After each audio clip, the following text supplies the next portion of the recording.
Welcome back to another episode of Rock Boys Football. Mario Cristobal, the Miami Hurricanes continue to roll in the transfer portal, landing another commitment from former Tennessee edge rusher Tyler Barron, who, Dill, me and you both are extremely high on Tyler Barron, really going back to when he committed to Louisville during that winter portal window.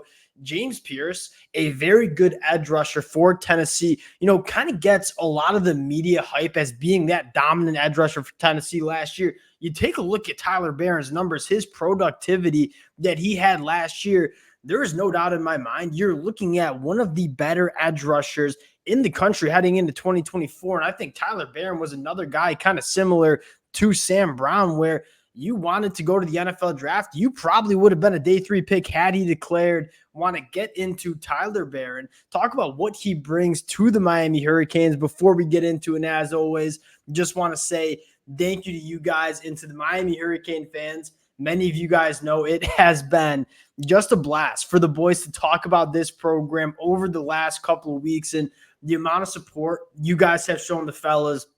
It truly does mean a lot. If y'all do enjoy the content, consider subscribing to the channel. And Dill, without further ado, let's get into this one. And you spent a lot of time diving into Tennessee from the 2023 year. I guess I'll give you the T-box here. What's Tyler Barron bring to this Hurricanes defense heading into 2024? I mean, similar feel to maybe how Akeem Mesidor plays, a little bit how Ruben Bain plays, just that physically imposing, heavy-handed. And again, not necessarily the same guy as like an Elijah Alston. He's more your speed guy, your guy who I think can rack up the sacks a little more effectively, but just a guy against the run, really, really dominant, good at shedding blocks, and against the pass, just more of a disruptor, not necessarily like that premier pass rusher, but a really disruptive player against the pass. And that's kind of why I think Tyler Barron's kind of flying under the radar a little bit. Like you look at James Pierce, he kind of filled up the stat sheet. I mean, Tyler Barron had some really impressive numbers, 10.5 tackles for a loss, 6 sacks, but you kind of start diving deeper into Tyler Barron's numbers.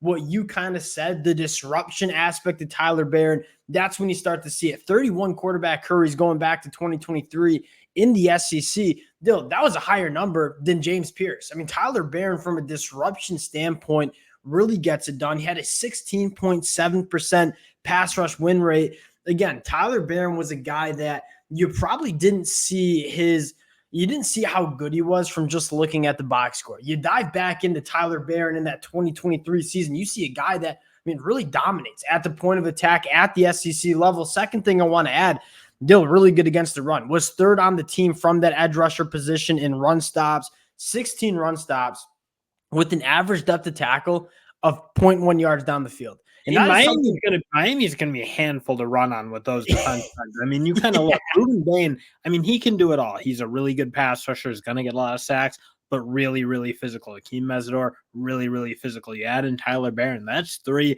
of the premier physical defensive ends in the country. And then again, you round it out with a guy like Elijah Alston. I just think it's a really well put together room. So 2 things. One, I am totally with you. You look at this defensive line, especially at that edge rusher position. I mean, guys like Ruben Bain or Tyler Barron, you talk about them as edge rushers purely as pass rushers. They certainly get it done. Those are 2 guys with about as heavy hands as you'll see in college football. Extremely hard to run against. And I think you made a really good point.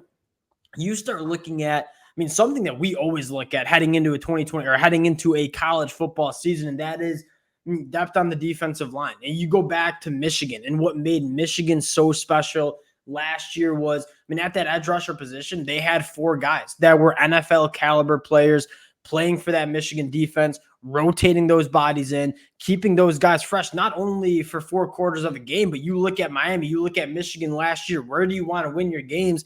You make no mistake about it. Miami wants to win a conference championship, make a run in the college football playoffs.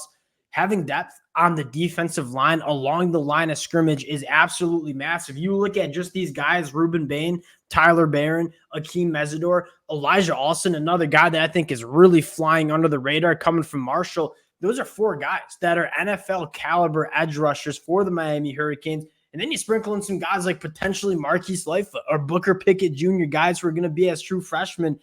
I think that's what fires me up the most is not only are you getting a guy that dominated at the SEC in 2023, but you were adding some tremendous depth to this Hurricanes defense heading into that 2024 year. And I do think that's probably something you would have been questioning on, because at the end of the day, if they don't have Tyler Barron, you don't really have that fourth guy. You don't have that full rotation, if you Yeah. will, to be able to throw in there. So to add that fourth guy, you don't have to press your young guys into service. And again, they're probably going to get on the field. It's going to be tough to keep guys like those two you mentioned off the field, but you don't need to necessarily be so reliant on them. And when you're talking about where Miami's at, when you go out and get a Cam Ward and you really take a shot at making a run at a national title, I don't think you want to have that many questions unanswered. With Tyler Barron, I think you feel really comfortable at having two full lines, if you will, at that defensive end position. You've built that depth up through the defensive line, given what they've done in this portal cycle too. So I think for the most part, you don't look at Miami and say that I have these questions. Maybe a little bit at cornerback, but that's probably that's really the only question mark you have. And I guess the final note is kind of a very similar process to Lane Kiffin at Ole Miss. Like, I think recognizing, all right, we just got Cam Ward in the winter portal window. Mario Cristobal saw this team during spring practice and said, hey, this is a team that we can do some serious damage with, right? And then when we go to that spring transfer portal window, we said this all offseason for Miami, this is a season in 2024 where you're pushing the chips into the middle of the table and really trying to, kind of get over that hump and be one of the best teams in the country. I think they've certainly done that. You look at just the additions that they've made during the spring portal window. You could go back and talk about Cam Ward or Marley Cook or CJ Clark, but just the spring transfer portal window. Simeon Barrow Jr., Damian Martinez, Tyler Barron. I'm probably leaving some names out. Those are all guys that are going to be playing on Sundays in less than 12 months. And I think that's what excites you the most for this Miami Hurricanes program. Not only did they get better at spots, they got better at some really important spots heading into 2024. We'll close it out on that one. Appreciate the Miami Hurricane fans for rocking with the boys. It's been a blast talking this program. If you guys do enjoy the content, consider subscribing to the channel. Appreciate you guys, and we'll talk to y'all later.